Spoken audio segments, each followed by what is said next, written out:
Hello दोस्तों, welcome back to वाणिज्य गुरु। दोस्तों, आज की इस वीडियो में आपके साथ शेयर करने वाला हूं डेप्रिसिएशन से रिलेटेड प्रैक्टिकल प्रॉब्लम हम किस तरह से सॉल्व करें।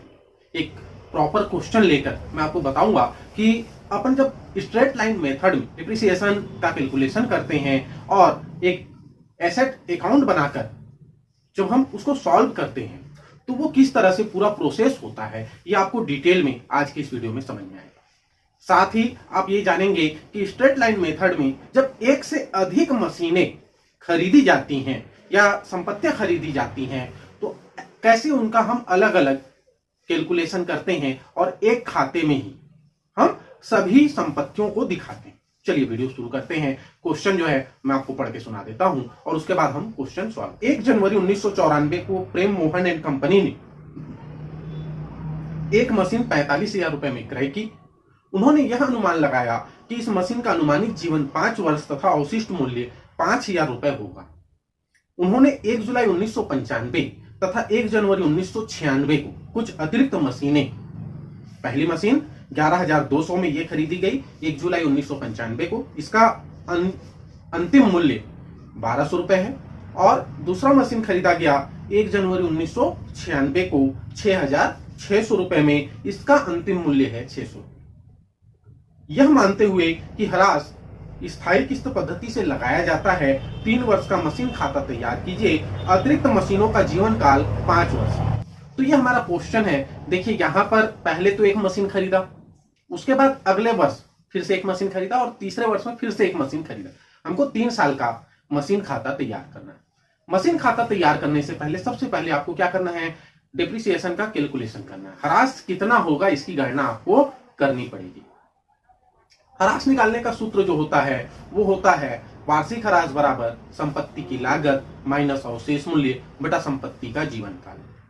Annual depreciation is equal to होता है cost of asset minus scrap value upon estimated life of asset. ठीक है, तो यहां पर देखिए पहली मशीन का जब हम कैलकुलेशन करेंगे तो पहली मशीन के कैलकुलेशन में उसका कॉस्ट कितना है, 45,000 रुपए है। उसका स्क्रैप वैल्यू कितना है, अवशिष्ट मूल्य उसका दिया है 5,000 रुपए और जीवन काल है 5 वर्ष।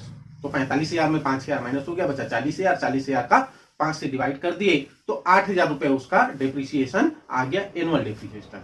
वार्षिक ह्रास होगा 8,000 रुपए।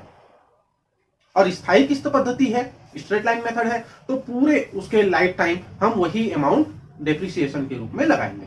इसी तरह से सेकंड जो मशीन उसने खरीदा 1 जुलाई को, उसका हम कैलकुलेशन कर लेते हैं। देखिए 1 जुलाई को जो मशीन खरीदा कितने में खरीदा, 11,200 रुपए में।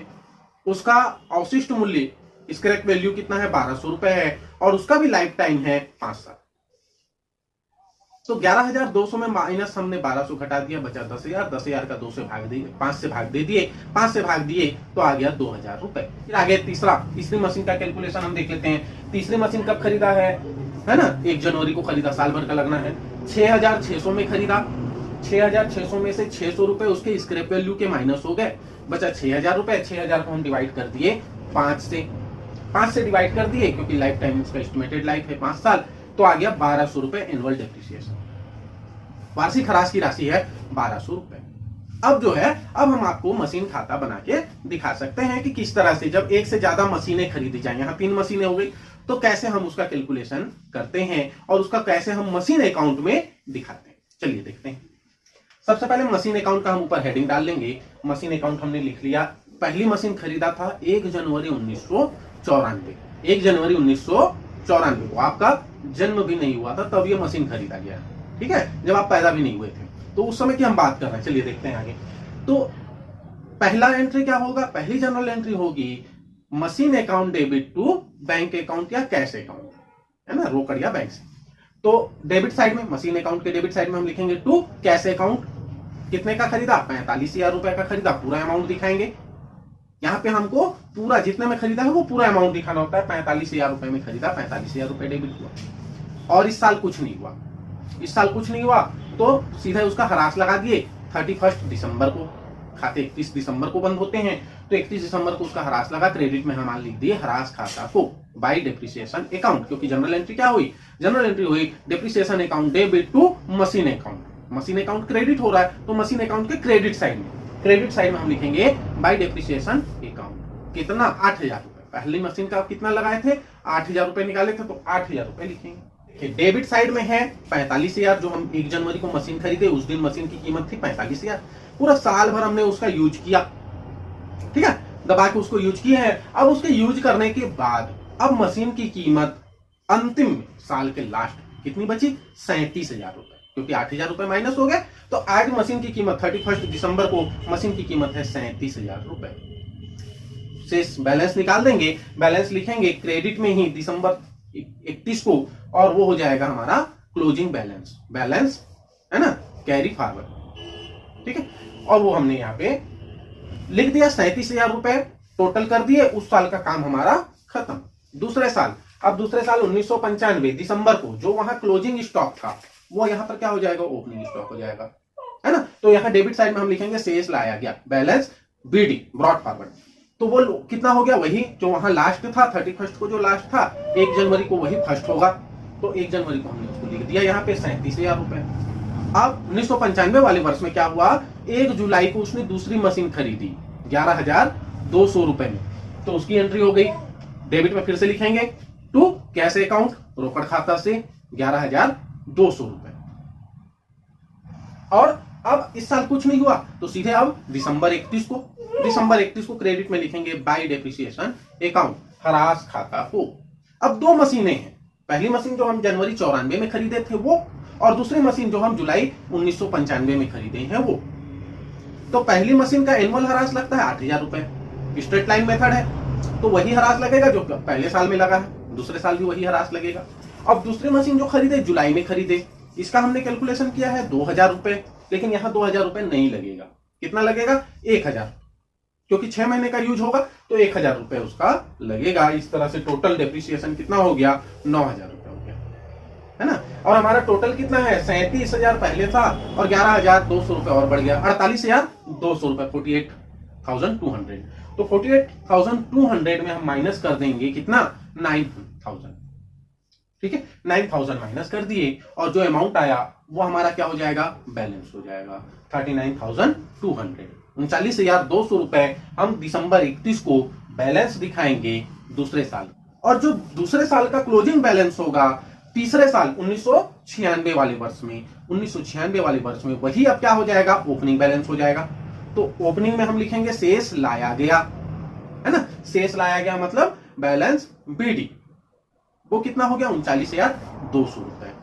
अब 1 जनवरी को इसी दिन 1996 जनवरी 1 को एक नई मशीन खरीदा, तो फिर से लिखेंगे टू कैश अकाउंट कितना 6,600 रुपए टू कैश अकाउंट के नाम पे फिर लिखिए।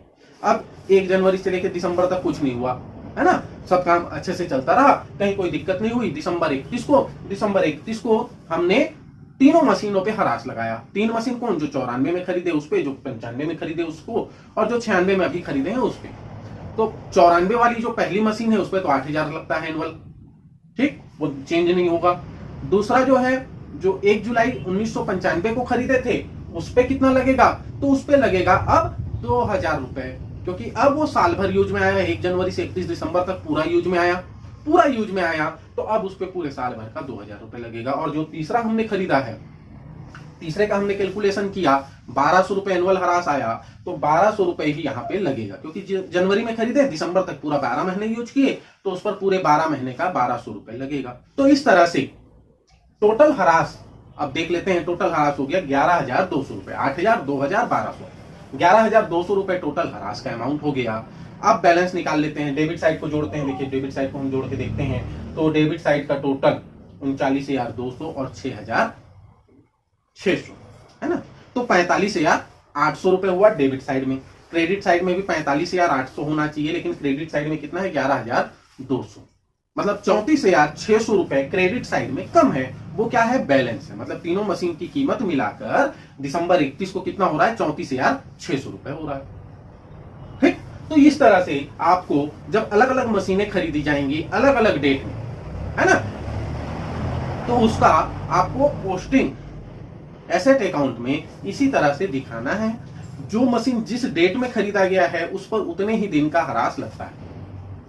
कैलकुलेशन जब हम करते हैं डेप्रिसिएशन का, तो उसके डेट को ध्यान देना जरूरी है कि कब खरीदा गया और किस डेट में हम अपने अकाउंट्स क्लोज कर रहे हैं, तो उम्मीद करता हूं दोस्तों कि ये आपको अच्छे से समझ में आ गया होगा। अगर इससे रिलेटेड आपके मन में कोई डाउट है तो आप कमेंट करके पूछ सकते हैं। साथ ही वीडियो अगर अच्छा लगा है तो अपने दोस्तों को शेयर कीजिए और वीडियो को लाइक कीजिए। अभी तक अगर आपने चैनल को सब्सक्राइब नहीं किया है तो ऐसे और वीडियो के लिए चैनल को सब्सक्राइब कर लीजिए, बेल नोटिफिकेशन को ऑन कर लीजिए। आज के वीडियो में इतना ही, मिलते हैं अपने एक नए वीडियो में, तब तक के लिए जय हिंद, जय भारत।